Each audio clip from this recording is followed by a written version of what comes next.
Ngayong araw guys, maghahanap muna tayo ng trabaho dahil wala tayong pera at di talaga tayo magkakapera kung hindi tayo magtatrabaho. Ngayong araw pala guys, schedule ko pala ngayong araw ang paghahanap ko ng trabaho dahil tapos na pala ang 4 na holiday natin. Monday na pala ngayon at ang tagal-tagal ko din pala na standby, mahigit 1 buwan din. Dahil wala akong trabaho at na-standby ko, kailangan ko na rin talaga magtrabaho kasi siyempre ang dami nating binabayaran. Lalo-lalo na yung binabayaran natin sa boarding house, tubig at saka kuryente. Pupunta ako ng Bagong Bayan para doon ko na lang iiwan yung motor ko sa tapat ng bahay ng pinsan ko.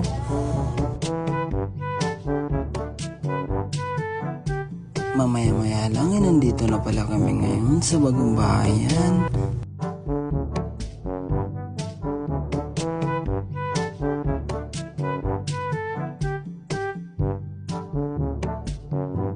Pagkatapos noon ay naghanap-hanap muna kami ng computer shop. Kasi kailangan na namin ipaprint ang mga requirements namin kagaya na lang mismo ng resume. Mayat-maya lang nandito na kami at pinaprint na niya ang resume ko.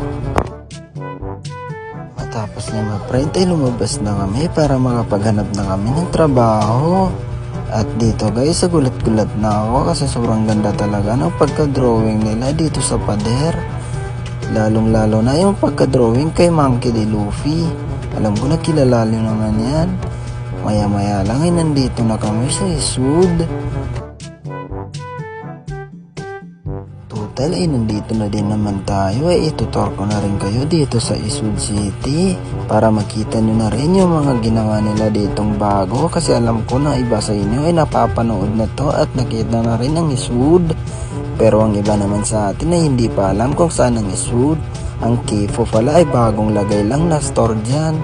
Tinry ko na rin doon mag-apply pero waiting pa rin ako sa call nila.